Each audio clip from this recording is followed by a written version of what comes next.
ভাবা যায় মাত্র 2 কাপ ময়দা দিয়ে কতগুলো বিকালের নাস্তা তৈরি করে ফেললাম। আর এই নাস্তাটা সব বয়সী মানুষদেরই অনেক ভালো লাগবে। সকাল বা বিকালের নাস্তা হিসেবেও মন্দ না। এত সফট আর এত নরম মজাদার খেতে, ভিডিওটা না দেখলে বুঝতেই পারবেন। হ্যালো এভরিওয়ান, আসসালামু আলাইকুম। It's me Tania. Welcome to my new cooking daily blog. কেমন আছেন সবাই? আই হোপ সবাই অনেক ভালো আছেন। আলহামদুলিল্লাহ আমি অনেক ভালো আছি। এই তো কড়াইয়ের মধ্যে দিয়ে দিলাম মুরগির বুকের মাংসগুলো, আর এখানে আমি ব্রয়লার মুরগির মাংসটাই ব্যবহার করছি, আর সাথে দিয়ে দিছি 1 চিমটি লবণ। আর আপনারা দেখতেই পারছেন মাংসের পানিটা কিন্তু শুকিয়ে গেছে। এখন মাংসগুলা ঝুরঝুরে করে নেব। আপনারা চাইলে এখানে হলুদ কিংবা মরিচের গুঁড়া দিয়ে মাংসটা সিদ্ধ করে নিতে পারেন। চিকেন জাতীয় খাবার কম বেশি কিন্তু সবার কাছেই খেতে অনেক ভালো লাগে। আর এই তো কড়াইয়ের মধ্যে দিয়ে দিলাম তেল, এরপর দিয়ে দিলাম পেঁয়াজ কুচিটা। আর পেঁয়াজ কুচিটা যখনই প্রপারলি ব্রাউন কালার হয়ে আসবে তখন এর মধ্যে দিয়ে দিব কাঁচা লঙ্কা, তারপর সব ধরনের গুঁড়া মশলা, আদা রসুন পেস্ট। এরপর কয়েক মিনিট মশলাগুলো ভেজে নেব যেন কাঁচা গন্ধটা দূর হয়ে যায়। এই তো ভাজাভাজি শেষ। এ পর্যায়ে দিয়ে দিলাম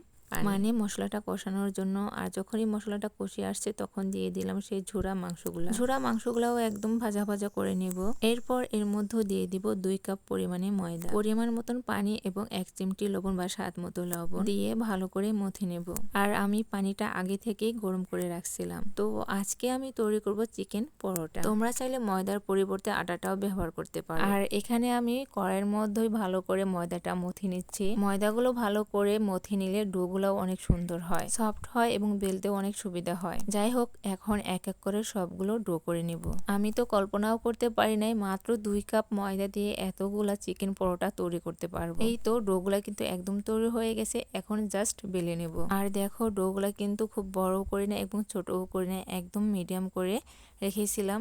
এখন এই ডোটা ময়দা দিয়ে বেলে খুব সুন্দর একটা গোল আকৃতি শেপে নিয়ে আসবো। আর গোল আকৃতি না হলেও চলবে, রুটি বানানোর দরকার, ভালো করে রুটি বানাবেন। দেন 4 কোনা বা 5 কোনা যাই হোক না কেন, ভালো একটা বোতলের মুখা থাকলে সে মুখা দিয়ে আপনারা এটা গোল আকৃতি কেটে নিতে পারবেন। আমি তো এই টিপসটাই ফলো করলাম। দেখতে কিন্তু সবগুলোই অ্যাকুরেট হয়, আবার খেতেও সুন্দর, মানে চোখের যে একটা সৌন্দর্য, মানে সব দিক দিয়ে ভালো লাগে। ছোট বড় হলে খুব একটা ভালো লাগে না দেখতে। এর জন্য একটা মুখা দিয়ে গোল গোল করে কেটে নেবেন। দেখো আমার এই রুটিটা বেলতে বেলতে বাংলাদেশের মানচিত্র হয়ে গেছে। কিন্তু এই রুটিটা গোল আকৃতি করতে 2 মিনিটেও সময় লাগবে না। তোমরা দেখতেই পারছো আমি কিভাবে গোল শেপ করে নিলাম।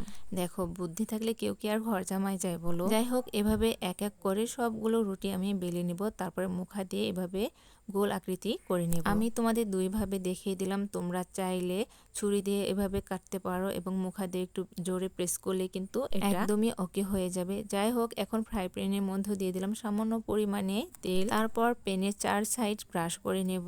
তারপর এই ফ্রাই প্যানটা গরম হওয়া অবধি ওয়েট করতে হবে। আর আমি এই পর্যায়ে হাতটা দিয়ে দেখতেছিলাম যে ফ্রাই প্যানটা গরম হয়েছে কিনা। হ্যাঁ, গরম হওয়ার পর তারপর আমি সেই রুটিটা বা পরোটাটা এখানে দিয়ে দিলাম। আর এভাবেই আমি উল্টে পাল্টে পরোটাগুলো ভেজে নেব। আর চুলার আঁচটা কিন্তু একদমই লো আঁচে রাখতে হবে। দেখো পরোটার কি সুন্দর কালার চলে আসছে, একদম জুসি লাগছে, তাই না? তো তোমরা আর বসে আছো কেন? তোমরাও বানিয়ে ফেলো না বাড়িতে চিকেন পরোটা। আর এই পরোটা কিন্তু খেয়ে সবাই অনেক প্রশংসা করবে। তোমরা যারা মজার রান্না করতে ভয় পাও, যে বলো যে ফার্স্ট টাইম হবে কি হবে না, তাদের উদ্দেশ্যে বলছি যে তোমরা আগে ট্রাই করো, চেষ্টা করতে করতে দেখবে একদিন ঠিকই হয়ে গেছে। আর এই মজার খাবার তৈরি করতে গিয়েও যদি কোনো কিছুতে ভুল হয়ে যায়, ঘাবড়ানোর কোনো দরকার নাই।